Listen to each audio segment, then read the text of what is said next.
This is the Herd Hour 3 Live. Wherever you may be and however you may be listening, we're in Los Angeles.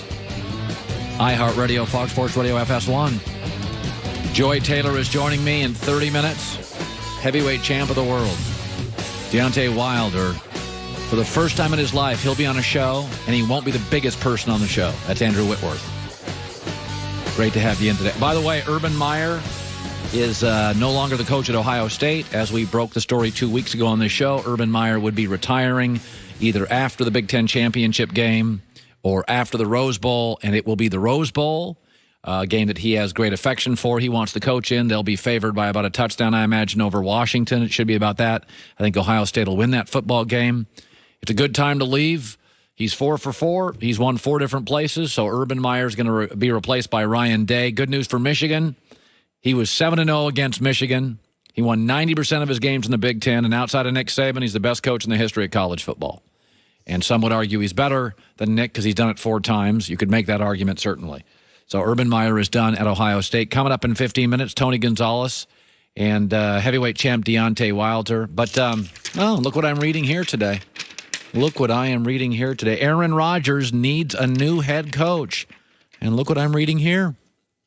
A handful of NFL assistants have indicated interest in joining Josh McDaniels and a bunch of good coaches to coach Aaron Rodgers. Josh McDaniels is, of course, Tom Brady's offensive coordinator, the best one he's ever had. And I'm saying this morning, I'm not so sure if I'm Aaron Rodgers. Privately, I love that.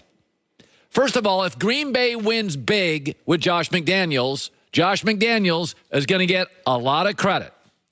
Number 2, if Green Bay doesn't win big with Josh McDaniels, he won with Tom.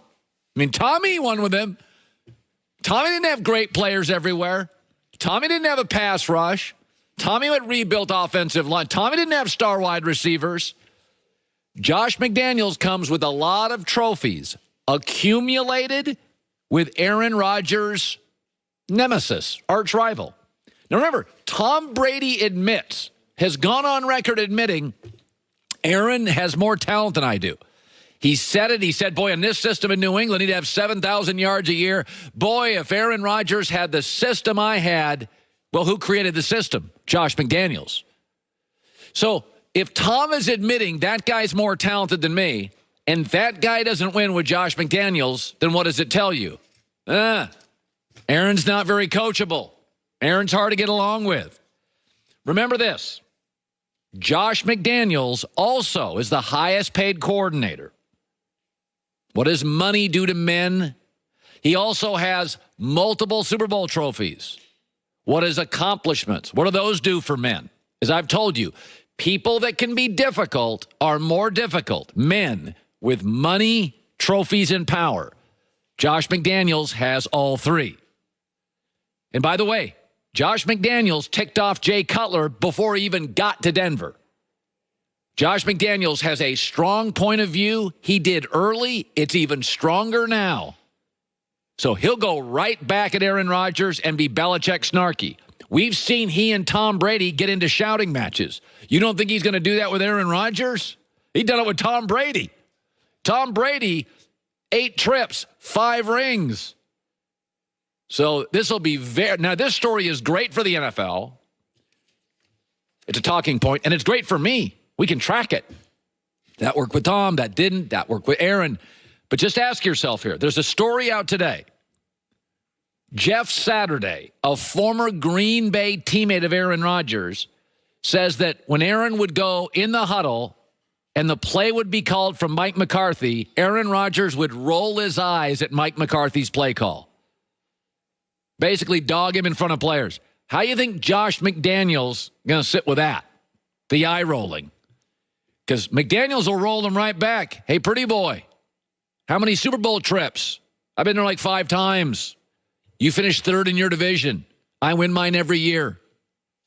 So don't kid yourself. They're going to be in film rooms, and if the great ad-libber, passive-aggressive Aaron Rodgers, rolls an eye, does what he wants to do, Josh McDaniels can go, well, that worked with Tom. I mean, That play worked with Tom. I mean, that thing worked with Tom, with Josh Gordon, Philip Dorsett, and old Gronk and running backs nobody watched play in college. There we go. Josh McDaniels, staff, interested in Green Bay. Listen, Josh McDaniels was interested in Indianapolis. Why? Andrew Luck. Josh McDaniels is not going to go to one of these teams with Blake Bortles. Josh McDaniels, Tom Brady's guys, only leaving Tommy for like a legend. That's why he wanted the Colts job for a while, Andrew Luck. I mean, if you couldn't have Tom Brady, who would you want at quarterback for the next 5 years? Not Breeze, he won't be around. Not Benny, won't be around. Not Cam, too inconsistent. Who would you want? Seems to me Aaron Rodgers, top of the list. McDaniels is not going to fail for the second time as head coach. He's going to make sure, unlike Denver, wherever he goes, they've got the quarterback set. McDaniels went to Denver, and Denver didn't have the quarterback situation settled. He's not doing that again. He's going to a place where he's got a 4-year contract for a star quarterback. That's where he's going. Sounds like Green Bay to me. All right, let me shift gears to this. Speaking of coaching, how valuable it is. Philadelphia led Washington 14-3 at half and led heading into the fourth 14-3. Philadelphia won 28-13 last night. Their season's over. I mean, it's not officially over, but Philadelphia's season is over. How do I know that? Because they had 28-10 first down advantage, double the yards, averaged almost twice as much per pass, had the ball double the time of possession, and were 3 for 5 in the red zone, and struggled for 75% of that game to put away Mark Sanchez in the Washington Redskins. It's over. What do they do well? What does Philadelphia do well? Not much. First 2-game winning streak of the year. Here's what happened, and this is why coaching matters. In the NBA, LeBron is a semi-coach. In Major League Baseball, the general manager is a semi-coach. In the NFL, the coach is the coach. And Philadelphia lost Frank Reich, Indianapolis, and John DeFilippo to Minnesota, and they've never replaced him. They've never replaced him. Doug Peterson wrote a book after winning the Super Bowl. How to win a Super Bowl. I hope chapter 1 was hire a really good offensive coordinator, and chapter 2 was, and then have a really good assistant under the offensive coordinator and pray they don't leave, because they left and they're not the same team. And by the way, it's not about lack of players. Carson Wentz is still there. Zach Ertz is arguably the second best tight end in football. Alshon Jeffrey, Nelson Aguilar, Golden Tate. That's a way above average receiving core. Lane Johnson still playing.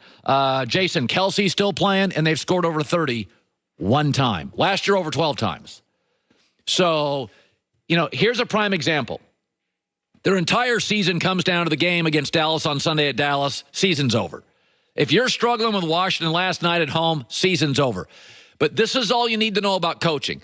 Here was the 4th down play in the Super Bowl last year when you had Doug Peterson and those 2 great offensive coaches. It was the Philly special. All right, that's pretty amazing. Here was the 4th down last night out of a timeout against lousy Washington. Let's show last night. Yeah, that right there, stuffed, lost a yard. So it's over for Philadelphia. They don't know it's over. I think they probably sort of kind of feel it's over, but it's over. If you're struggling at home against Mark Sanchez, who has been in the nation's capital for 6 days, maybe 8, it is over. And this is a cautionary tale for all you big talky sports fans. When your team wins a Super Bowl, what happens? You write books. You lose really good coordinators. You don't work as hard in the offseason. And that, once again, is the most remarkable thing about New England. 18 years without a hiccup.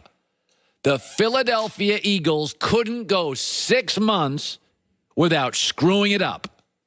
Lost assistants, wrote a book, big parade, let's do politics, let's wear silly dog masks. They struggled to beat Washington. Tony Gonzalez and the heavyweight champ of the world, Deontay Wilder, are both joining us next. Guys, this holiday season, here's a tip. be comfortable. And be comfortable not just during the holiday season, but beyond. Go buy some time.